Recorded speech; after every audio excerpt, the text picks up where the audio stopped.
Call the roll. Trustee Healy. Here. Trustee Katsinas. Here. Trustee Milani. Here. Trustee Kappas. Here. Trustee Reardon. Here. Trustee Rashevsky. Here.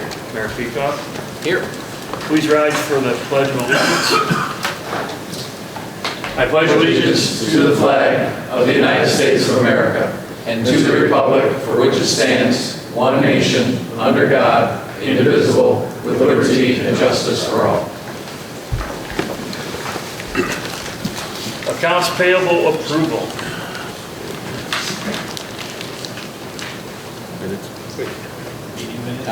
Minutes first. Oh, sorry, you were correct. Wrong one. Approval of the September 20th, 2021 regular meeting minutes.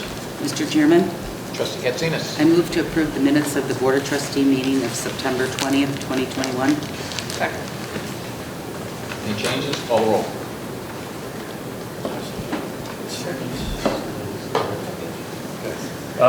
Trustee Katsinas. Aye. Trustee Rashevsky. Trustee Healy. Aye. Trustee Milani. Aye. Trustee Kappas. Aye. Trustee Reardon. Aye. Mayor Peacock. Aye. Accounts payable approval. Mr. Chairman, Trustee Healy. I move to approve the accounts payable for September 20th, 2021 through October 3rd, 2021 in the amount of $1,038,676.01. Any questions or comments? Call the roll. Trustee Healy. Aye. Trustee Rashevsky. Aye. Trustee Katsinas. Aye. Trustee Milani. Aye. Trustee Kappas. Aye. Trustee Reardon. Aye. Mayor Peacock. Aye. Consent agenda.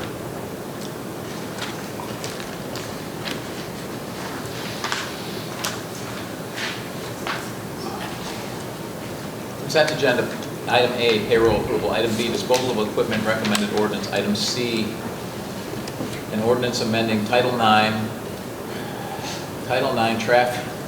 traffic by adding a new Chapter 13, fines and permits for overweight dimension vehicles to the Orland Park Village Code. Item D, authorization to sign the Ox Cart Permit System User Agreement. Item E, second addendum to inducement agreement BMW Orland Park. Item F, an ordinance amending Title IV, Chapter 7 of the Village Code regulating water discharges related to storm and sanitary sewer. Item G, fertilization and weed control contract extension. Item H, Hopefully Avenue stormwater improvements bid. Mr. Chairman, Trustee Thomas. I move to approve items A through H. Second. Call the roll. Trustee Kappas. Aye. Trustee Milani. Aye. Trustee Healy. Aye. Trustee Katsinas. Aye. Trustee Reardon. Aye. Trustee Rashevsky. Mayor Peacock. Aye. Resolution expressing the village's thanks and appreciation to the Brevard County, Florida Sheriff's Department for assistance to the Orland Park Police Department, Paws and Stripes College. Mr. Chairman, Trustee Thomas. I move to adopt a resolution entitled Resolution Expressing the Village's Thanks and Appreciation to the Brevard County, Florida Sheriff's Department for assistance to the Orland Park Police Department, Paws and Stripes College. Second. Any comments before I read the resolution? Mr. Chairman, Trustee Katsinas. I would just like to say a strong appreciation to Chief Mitchell and Officer Miller, Detective Miller, for taking on the dog Leo, and what an impact he's already made on the department and the community as a whole. So thank you and your family, because I understand he's living with you now, so thank your wife and your kids for having Leo as well. So thank you. And Leo's back there having a good time chewing on the ball. Mr. Chairman. Trustee Compass. So the Paws and Stripes program, it's an excellent example of positive community outreach, care for animals, and especially addressing the emotional and social needs of both victims and police officers. So while Leo's been getting a ton of attention, and we've been seeing Officer Miller and Leo out about town with many pictures, I'd also like to thank and acknowledge his handler and partner, Officer Rich Miller. Officer Miller has been with the Orland Park Police Department for over 2 decades. He currently supervises evidence, lockup, and the Emergency Services Disaster Agency. Now he's taken on a 4th hat as Leo's trainer, and I know he enthusiastically volunteered for this role. I'm personally thrilled to see Officer Miller in this role because I know him to be an outstanding police officer with a very deep passion for Orland Park. I'm excited about this new partnership with Leo, not only for the benefits that Leo's going to bring to our community, but it's also going to give our residents an opportunity to meet such an excellent, kind, and selfless officer in Rich Miller. So Officer Miller, thank you for taking on this new role in service to our community. I know you and Leo are going to be an outstanding team. Any other comments? Mr. Chairman, Trustee Malani? first of all, I've never seen Rich happier. Look at him. He's having a great time back there. But, as Trustee Compass mentioned, this therapy dog program is a great opportunity for not only our officers, but also our residents when the need arises. And, many thanks to Brevard County for making this program possible. And once again, welcome Leo to our village and to the Orland Park Police Department. I also received word this weekend that Leo was granted a trauma kit from another organization called Protecting Canine Heroes. This kit contains life-saving first aid and trauma supplies for Rich as well as Leo. So we'd like to thank them for their contribution as well. Any other comments? So I'm going to read the resolution. Whereas the Brevard County, Florida Sheriff's Department has established a comfort dog program known as Paws and Stripes program. And whereas as a part of the program includes the law enforcement multidiscipline crimes against children therapy dog training, which is reserved for law enforcement personnel and is a 40-hour training course utilizing dogs from no-kill animal shelters trained by incarcerated inmates to assist law enforcement officers who may encounter children with behavioral and emotional disabilities. And whereas the program has shown that law enforcement officers accompanied by a trained comfort dog encountering children with behavior and emotional disabilities have determined that children show reduced anxiety and anger, increased communication, positive social interactions, and acceptance of responsibility. And whereas Orland Park Police Assistant Support Services Manager Rich Miller enrolled in and successfully completed the 40-hour law enforcement and multidiscipline crimes against children therapy dog training through the Paws and Stripes College portion of the program. And whereas the Brevard County Sheriff's Department provided to the Orland Park Police Department its newest department member, Leo, a black Labrador, who's back there, at no cost to Assistant Support Services Manager Rich Miller for the dog or the training. Now, therefore, be it hereby resolved that the President and the Board of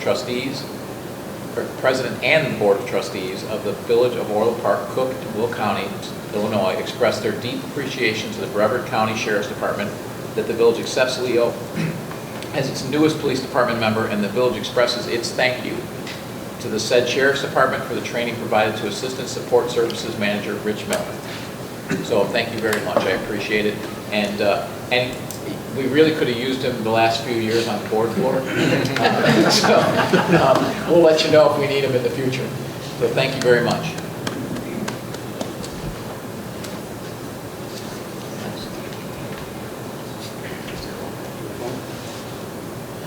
Call the roll.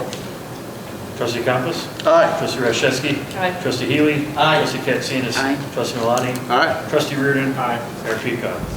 Aye. Elevated tank number 7, electrical improvements, OMNIA Co-op JOC order contract proposal. Mr. Mayor, Trustee Healy. I move to accept the OMNIA Co-op JLC proposal number R200103 from Core Construction of Peoria, Illinois, and award a contract in the amount of $180,092.36 plus a $16,800 contingency for a total amount not to exceed $196,892.36, and authorize the village manager to execute all related contracts subject to attorney review, and to authorize the village manager to approve change orders not to exceed the contingency amount. Second. Any comments? Call the roll. Trustee Healy? Aye. Trustee Katsinas? Aye. Trustee Malani? Aye. Trustee Compass? Aye. Trustee Reardon? Aye. Trustee Rashevsky? Mayor Pico? Aye. Monument sign agreement, 159th Street and Harlem Avenue approval. Mr. Chairman, Trustee Radiszewski. I move to approve entering into an agreement with TCCI LLC to allow the village to construct a brick monument sign on private property near 159th Street and Harlem Avenue, and authorize the village manager to execute the agreement subject to village attorney review. Second. Any questions or comments? Mr. Chairman. Trustee Thomas. So somewhat related, but just you know, in terms of the bid process, in this case, you know, we saw 19 firms download the bid packages, but only 2 were submitted. So I guess my follow-up question is it possible for us to get feedback on why firms do not submit? You know, my mind goes likely to could be labor shortages, but the idea that they still downloaded the package makes me wonder if there's something about our requirements that could be discouraging things. So I'm just wondering if it's possible to get feedback.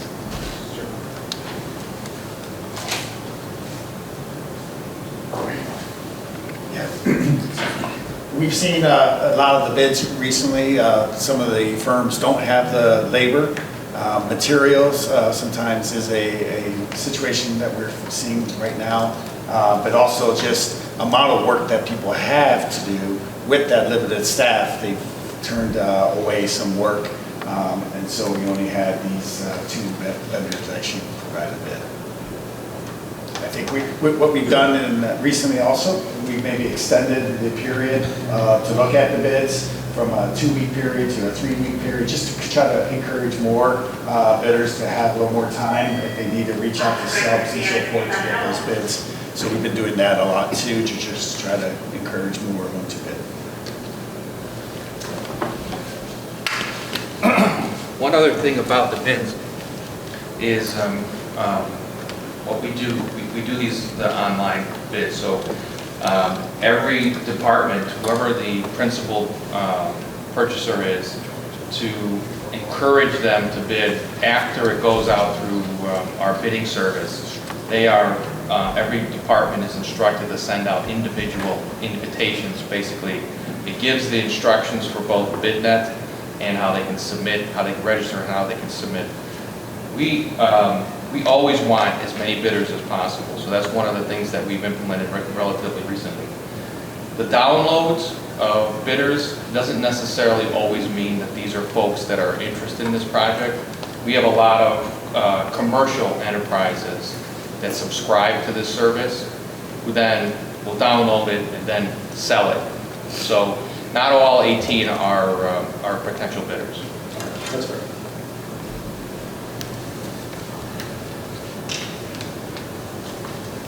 Any other comments? Call the roll. Trustee Radiszewski. Aye. Trustee Healy. Aye. Trustee Katsinas. Aye. Trustee Malani. Aye. Trustee Compass. Aye. Trustee Reardon. Aye. Mayor Pico. Aye. Monument sign, 159th Street and Harlem Avenue, approval. Mr. Mayor, Trustee Healy. I move to approve awarding ITB 21-051 to V3 Construction Group Limited of Woodbridge, Illinois for $67,985 and authorize the village manager to execute all related contracts subject to village attorney review. Second.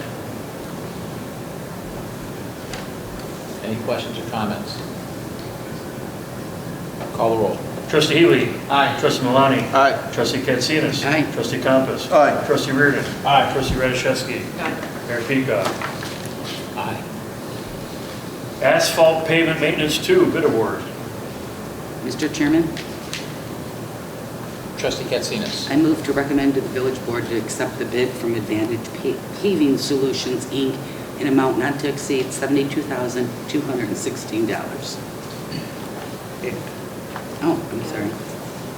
And authorize the village manager to execute all related contracts subject to the village attorney's review. Second.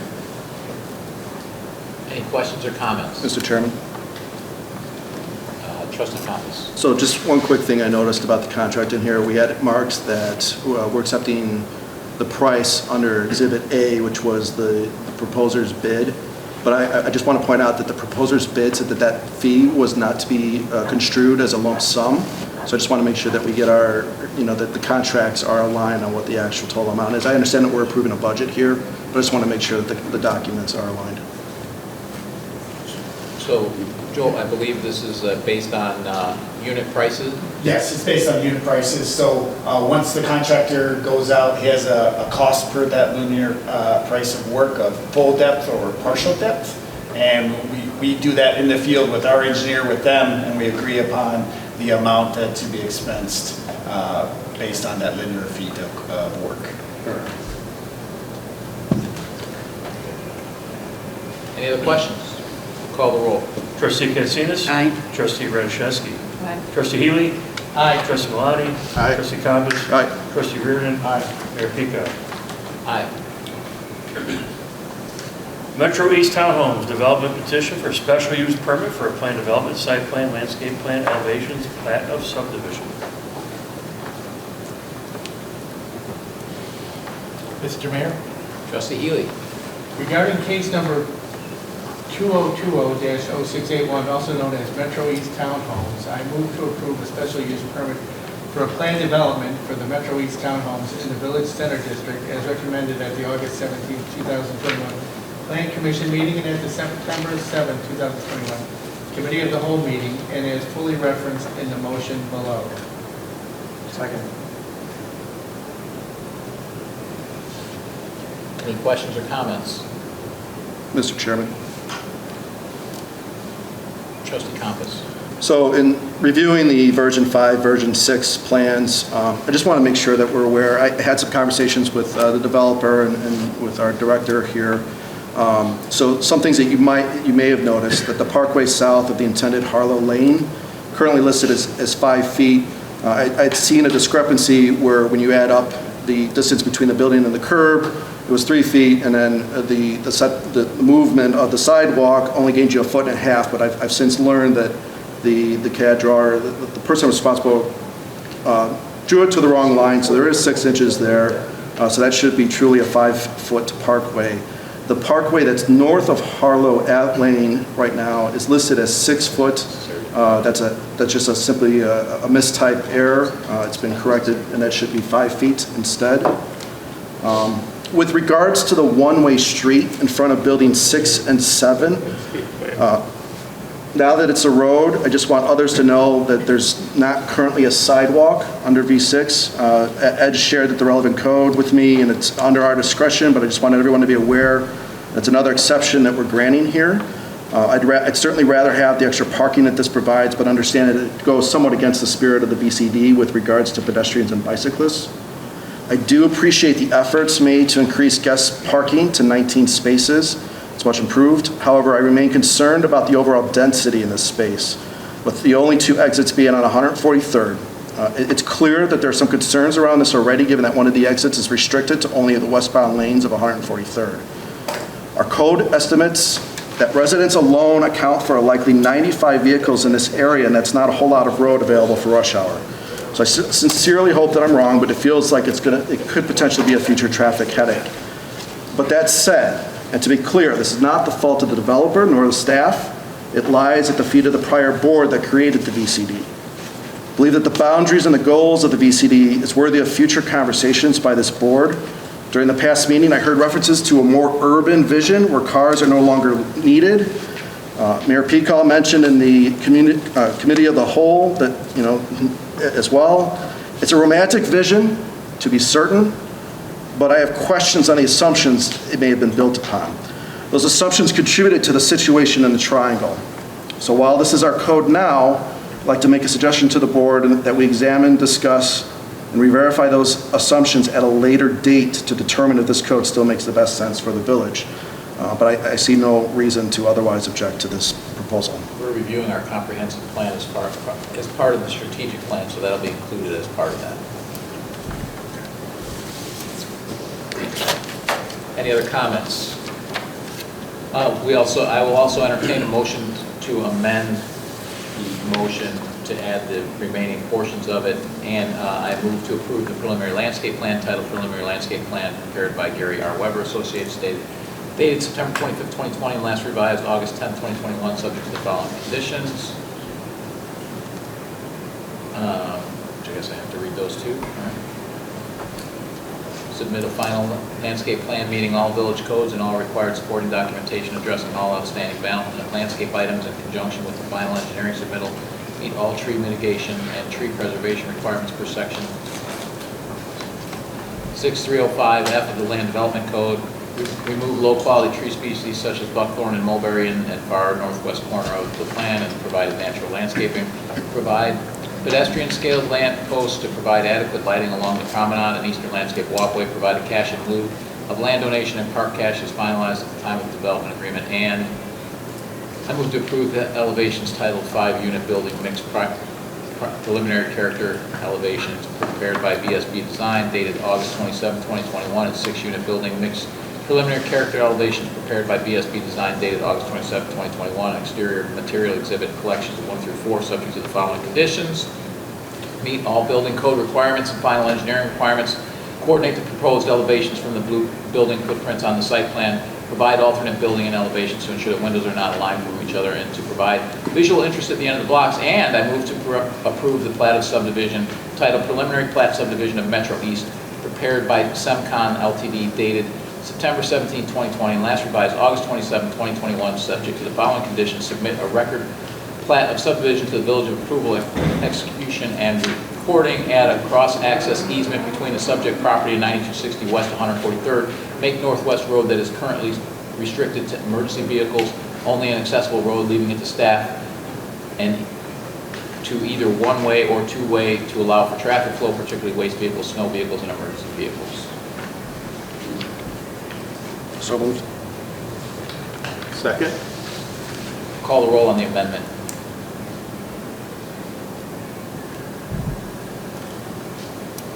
Trustee Malani? Aye. Trustee Compass? Aye. Trustee Healy? Aye. Trustee Katsinas? Aye. Trustee Reardon? Aye. Trustee Rashewski? Mayor Pico. Aye. Any other comments on the main motion? Call the roll on the amended motion. Trustee Healy? Aye. Trustee Reardon? Aye. Trustee Katsinas? Aye. Trustee Malani? Aye. Trustee Compass? Aye. Trustee Rashewski? Mayor Pico. Aye. Recreation fee changes.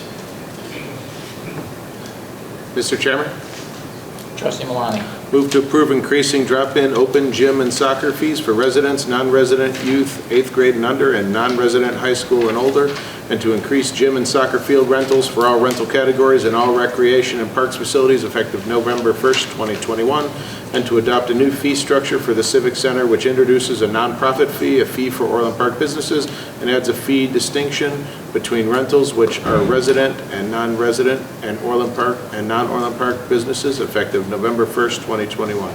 Second. Any comments? Call the roll. Trustee Malani? Aye. Trustee Compass? Aye. Trustee Healy? Aye. Trustee Katsinas? Aye. Trustee Reardon? Aye. Trustee Rashewski? Mayor Pico. Aye. Resolution requesting that the Village of Orland Park be treated similar to non-CDBG cities in Illinois. Mr. Chairman, Trustee Katsinas. I move to approve a resolution entitled Resolution requesting that the Village of Orland Park be treated similar to non-CDBG cities in Illinois. Are there any comments? Mr. Chairman, Trustee Malani. in the committee of the whole, we heard that, our calculated loss is, roughly over $8 million, and that we'll be receiving, if approved, slightly over $5 million. So we also heard that if the calculations were based on a per capita rate, we would have received close to $8 million, just coming pretty close to breaking even, which would have been nice. However, when we look at, similar sized municipalities, like 50 to 57,000 people, such as Oak Park, who received $38 million, Berwyn, which received $31 million, Normal, Illinois, with $10 million, and Oak Lawn with $7.5 million, we come in at the bottom of the list, as we talked earlier, at just over $5 million. In my opinion, I think this is absurd. I did a little research, and one of the founding principles on fund distribution in Cook County, they mention a phrase in here, "and we rise together."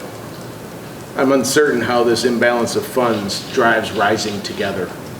I also fail to understand how using a CDGB criteria to qualify non-CDBG municipalities makes any sense. So I'm all for this resolution. Thank you. Mr. Mayor? Thank you. And one thing I should point out is that, for those people who may say, well, why are we asking the state to do this? We actually met with the Department of Treasury on this issue, And there are two options, because this is written into federal law, so the Treasury can't make any adjustments. It either requires an act of Congress to change the law, or we can ask the state to use its funds to make the changes. Obviously, getting Congress to do anything is pretty much a non-starter, so that's why we're taking this approach. Trustee Healy. The first tranche of COVID funds granted by the government was obviously a year ago, and we were supposed to get $9.5 million, and we only got $500,000 thanks to the fair adjustment by Cook County, who kept the money and basically stole it from us. Here's the second wave of COVID money, and we're left at the bottom of the barrel of the state for this, and this is a reflection of the gerrymandering that goes on, that we're not represented, and it's it leaves a bad taste in our mouth for how we're treated by the state of Illinois, and I feel like we're oppressed by, and I don't know why. I think we're law-abiding, decent people here. I don't know why we are shorted time and time again. Thank you. Any other comments? So my comments are as follows. I said in the cow that I would have some more to add. The redistribution of wealth in this country never seems to end. Our funding per capita for towns less than 50,000 is $135.94 per person. This money was given to the state of Illinois and is distributed to all towns in Illinois not receiving funds directly from the federal government on a per capita basis. If Orland Park received the money in this manner, like over 1,300 other towns, we would receive approximately $7.9 million or $2.9 million, $2.8 million more than we are currently receiving. Instead, we thought this would be a good thing. We receive our money directly from the federal government, as our population is over 50,000. The federal government calculates payouts in two ways and gives communities the highest of those two calculations. The first way uses population, uses poverty and overcrowded housing. The second way uses population, housing built before 1940, and growth rate since 1960. This, as noted, is written into federal law. It's pretty clear when you look at the drivers of this formula. The law was written to ensure that money was directed to larger urban areas that have been poorly managed over the last 60 years or 80 years, and away from rural towns, small suburbs, and large successful suburbs that have grown over the last 60 years. Using this formula, the Village of Orland Park was given $5 million, $2.9 million less than we would have received through the per capita formula. It is dead last out of 46 communities in Illinois getting money directly from the government on a per capita basis. Orland Park has approximately 58,000 residents.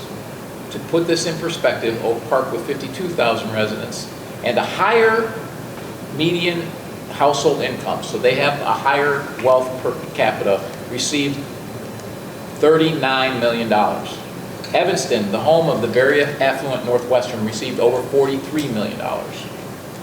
To be clear, Congress has put a value on the worth of our citizens. Congress has placed that value of the average citizen of the United States at $135.94. They also say that Orland Park residents are only worth $86.59 each, or 36.5% less than the average citizen in the United States. They've put a dollar value on it. That's how much we're worth to them.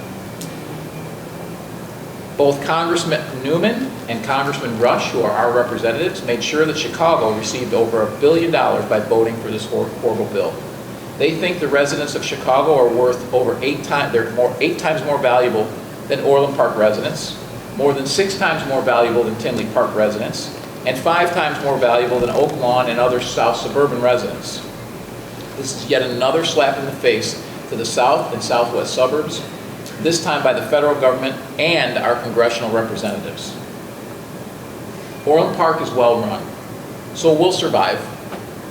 But we think that it is only fair that the state appropriate approximately $21 million of the billions of dollars of ARP funding given to Illinois to fully fund Orland Park, as well as the other 10 communities that were short per capita. And they should be funded to the per capita amount given to the over 1,300 other communities in Illinois.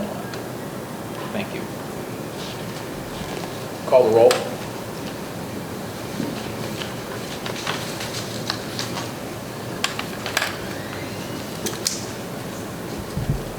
Trustee Katsinas. Aye. Trustee Radiszewski. Aye.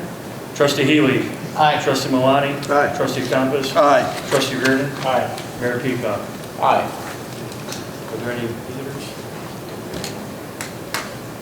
Good, then, no.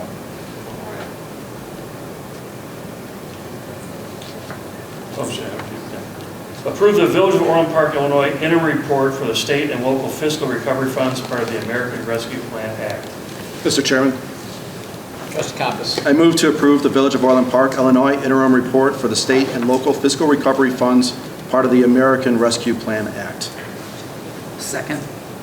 Any comments? Call the roll. Trustee Compass. Aye. Trustee Radiszewski. Aye. Trustee Healy. Aye. Trustee Katsinas. Aye. Trustee Malani. Aye. Trustee Reardon. Aye. Mayor Peacock. Aye. Any non-scheduled citizens or visitors? Any citizens to speak? Okay. Board comments. Trustee Katsinas. I don't have any comments. Trustee Malani. First, I'd like to thank everybody that attended the Great Pumpkin Party on Saturday, and thank you to all the staff for putting together such a great event. Glad that went well this weekend. Hopefully we didn't get too wet out there. On another note, on September 29th, all 9 of our parks scheduled for renovations were finally completed this year. So again, I'd like to thank staff and everybody that worked on completing those projects. And I'm sure looking forward to many more of those in the coming years. So thank you all. I've been passed by a few of them, Cashy Park, Village Square, and they look great. I also want to remind everybody to take a step by our Shop Orland Park website, where you can learn more about where to shop, dine, and play in Orland Park. The website can be found at shopop.org. And I don't know if anybody remembers, but recently we released an Orland Park Perks application, which you can download on your phone, both Google and iPhone, that'll inform you of promotions and specials at many of your favorite locations in the area. So you can search for the Orland Park Perks app on the Apple App Store and Google Play Store for more information. So thank you all, and have a great night. Trustee Compass. So thank you, Chief, and the Police Department for hosting us tonight. I haven't seen where the executive session's going to be, but I'm hoping it's not the lockup. In the interest of building on Orland Park's strengths, I'd like to thank Public Works employee of the quarters for Q2 and Q3, namely Pat McLaughlin and Tony Noto. Just like to read briefly, as quickly as I can, how they were recognized. So for Patrick McLaughlin, for commendable achievement in the performance of his duties to maintain the village's water infrastructure, Pat oversaw the completion of over 43 work orders throughout the village that ensured safe drinking water to residents. Additionally, he effectively balanced day-to-day operations and worked on stormwater improvements in 3 parks that saved over $120,000 in construction costs. Focusing on attention to detail, Pat aggressively tackles water breaks with no mishaps and takes great pride in his work. He's considered a Swiss Army knife. He can be counted on any task. He's a leader and a mentor to our junior staff, leading by example and never having staff do something he wouldn't do himself. Pat continues to demonstrate a can-do attitude in the Utilities Division and is a valued member of our team in Public Works. And then for Tony Noto. For commendable achievement in the performance of his duties for third quarter of 2021, Tony Noto expertly coordinated contractor work at Tower 7, ensuring timely removal of Sprint assets and police department equipment so the structure can be painted and electrical work upgraded. In coordination with PLC replacement completion that will improve communication between pump station and outlying water and sewer assets. In addition, he completed standard operating procedures at the main pump station for continuity of operations and for APWA accreditation. Tony's tenacity, self-confidence, and willingness to lower costs and improve efficiencies with water and sewer infrastructure is a great example among Public Works. So thank you to Tony and Pat.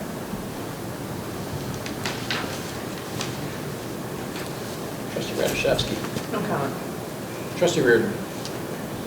First of all, I'd like to echo a lot of what the mayor said about this the Recovery Act. It is clearly a backdoor, bailout, rewarding supporters, towns that clearly support the agenda of giving out this money. It's just a shame. You see how towns like ours that do the right thing, manage the money well. It's our money, we're getting, kind of screwed both ways. We're not getting money back, and it's our money, it's our tax money that's going to the other communities. So I just wanted to mention that again. Congratulations to the Sandburg football team beating their rivals on Friday night. It was a very popular win among neighbors of mine, and congratulations to the kids, the coaches, the school. They've had a little bit of a rough year, but this is a good win for those kids, especially the seniors. And go Sox, who start their playoff run on Thursday. So. Trustee Healy. Tonight, we passed a resolution requesting that the Village of Orland Park be treated just like everybody else. And we passed it. And when I was reading this over the weekend, I thought, well, why do we keep passing these resolutions talking about how the governor is oppressing us, the tyranny that we suffer from these people and that. And then I was, aren't they a waste of time for us to do that? And then I was reading a book about the Revolutionary War, and after the Battle of Stony Point, the one, Mad Anthony Wayne made a little comment that I thought was appropriate. He said, our officers and men behave like men who are determined to be free. And I hope Mr. Mayor, I hope we're remembered like that we act like people who are determined to be free. As we're losing all our freedoms about us and all that, at least we're standing up, and probably the only people in the state to stand up and say, we want to be free. So all I can say again is, thank God I live in Orland Park. Thank you. Thank you. So I have some comments, and mostly because, and I wasn't going to talk about this today, except that I've heard a bunch of these stories over the last few days, and it just kind of appalls me. We've been living under mask mandates and vaccine mandates for several weeks. Here at the Illinois level, they've been instituted by one person. At the U.S. level, they've been instituted by one person. That is not the way that our form of government is supposed to work. To give you some stories, I know a nurse who gave birth not too long ago, several weeks ago.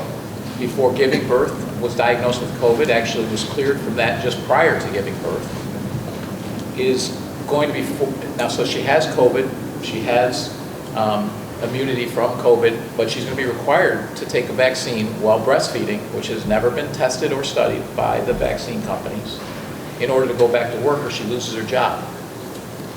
She's got more, we know she has more immunity from COVID, but we're going to force her to take this that has never been tested. That's here in the state of Illinois. Teachers are being mandated to take a vaccine or test every week. They're being sent to test to places that have COVID testing, which are full of people who are sick with COVID symptoms, to get a test. So we're exposing all of these teachers to all kinds of people with COVID to get tested, which, oh, by the way, is not going, if they get it at that testing facility, is not going to show up in that test and bring it back to the schools. And the schools, many of these teachers teach kids that aren't even eligible for the vaccine, so they're being forced when they're 1/10 of the, or 1/15 of the population of the school, they're being forced to get a vaccine. It just doesn't make sense. And we're exposing them to COVID, to getting sick. And I received a letter requesting, or all mayors actually received a letter through the Illinois Municipal League that was sent by the governor requesting us to take Afghan refugees. And they said that Afghan refugees get health screening, including the option to get a vaccine. When asked, why is it not mandated? Because they have rights. I mean, you can't make this up. Afghan refugees have rights, but Illinois citizens don't. And then when asked for metrics, which happen time and time again, what are the metrics to get rid of these mandates? No answer. Well, test positivity for the last 7 days across the state is 2.7%, which is well under any metric we've ever used in the past. I mean, basically there are no metrics. It's just the whim of one person. We need to put a stop to it. At the US level, mandating for businesses over 100, let me tell you a little bit about how that works. If you're a restaurant chain, okay, who doesn't have franchises, but you have a chain of restaurants, so think of Bonefish or somebody like that, you have over 100 employees, maybe not at one restaurant, but across all of your restaurants, okay? If you're a pizza place, okay, that is across the country, you have more than 100 employees. Well, what happens when you mandate your employees get vaccines? Well, they go across the street to Joey's Pizza, who has 10 employees, because they don't want to get a vaccine, and they go over there. So you lose all their employees. So we're going to drive businesses out of business. There's no thought to the ramifications of this. We've already heard the stories in New York City and elsewhere of hospital staff that is leaving. Our hospitals are short-staffed as it is. We have hospital staff, and from what I hear from hospitals around here, it's primarily the people who are not vaccinated are primarily mothers or women of childbearing years because they just don't want to get a vaccine. And oh by the way, we've also never tested vaccines against pregnant women either. So we've never done a trial on that. So we're going to lose more people from our healthcare system that's already overwhelmed and already has not enough people working in it over this mandate. We're also court-martialing soldiers who are mandated to get the vaccine who had COVID already. They're immune. If they refuse, we're going to court-martial them. We're going to give them a less than honorable discharge. When asked, this administration nationally, when asked about migrants getting COVID, their answer was, they're not staying here for long. They're not staying here permanently. Really? So where are the migrants from Haiti going? Are they going to Canada? Are they going to Antarctica? They're just passing through? I think they're staying. So again, non-citizens have these rights, we do not. It's time for Congress and the Illinois State Legislature to act. Stop this madness before we further damage our healthcare system, before we damage the military readiness. They need to act. Act as a legislature. Please, I implore both of them, please stop this madness. So on a lighter note for the board members, Trustee Healy just kind of mentioned it a little bit about, hope that history shines well upon us for some of the decisions we made. I will tell you already that I've heard this a few times this weekend, what a great job that Orland Park has done throughout this crisis, but something I've heard probably 4 or 5 times in the last 5 days is from businesses that either came here or want to come here because of the actions we've taken through this and how we've followed the legislative process, and we've allowed people to make choices by giving them information. These are businesses that are choosing to come to Orland specifically for that reason because they want to be here. But today I heard it, and I've heard this before, but today I heard it from a new resident who's been here for 9 months, that we specifically came to Orland Park and relocated because of how this board has handled this and allowed people to make decisions. So if you have any doubts about whether or not we've been doing the right thing by giving people the facts and letting them make their own decisions, it's certainly shown in the data, it's shown in the numbers, but it's also shown in how people behave. I think you see it when you go through town, and I don't know how other towns are because they're mostly here, but people are pretty respectful of one another regardless of their choices. And I think that is a testimony to the board, it's a testimony to staff, and it's a testimony to the residents of Orland Park. One thing that I would like to say, though, to the residents, anyone who happens to be watching this or watches any part of this, is, we did a community survey, and one area where we were, doing less well than others was transparency. We were right around 50%, which kind of baffled all of us because, in my 4.5 years, we now have board meetings on video that you can watch right now. You can be watching it live, or you could be watching it tomorrow or Tuesday, or Wednesday or Thursday on tape or whenever. We certainly have a massive social media presence where we put this out and we talk about the board meetings, we talk about the events all the time, and thank you, Nabia, for all of that. We have a senior newsletter that goes out to all of our seniors about things that are important to them, because we recognize that seniors, relative to other demographics, are less likely to use social media. We've revamped the website, which looks great. I know there's still a few things here and there, but would appreciate any feedback on that. Do the State of the Village. We have coffees with the mayor every month, and we had people at that. I encourage people to come, and we've done some in the evening so that people who work during the day can make it, and you can come there and ask questions. We have board meetings that are open to the public. They can come watch it. They can come talk about it. I honestly don't know how to be any more transparent than we are. So what I would say to the people who are watching this, if you feel that there, or anyone who believes that we're not transparent, is send us your suggestion on how we can be more transparent, because we're doing everything we can to be transparent. I think we've done it from the beginning. Even with COVID, we've had all these discussions in public. We didn't do it behind closed doors. We didn't just come out and say something like we've seen other boards do. We did it all in public. Right? So, and I think we should all be proud of that, our staff as well as our board, for the transparency that we've brought to the village. Lastly, I echo Trustee Reardon's Go Sox. Look forward to coming back here in a couple weeks into the next round of the playoffs. I'll entertain a motion to go into executive session. Mr. Chairman, Trustee Thomas. I move to go into executive session for A, approval of minutes, B, collective negotiating matters between the village and its employees or their representatives, or deliberations concerning salary schedules for one or more classes of employees, and C, the purchase or lease of real property for the use of the village. Second.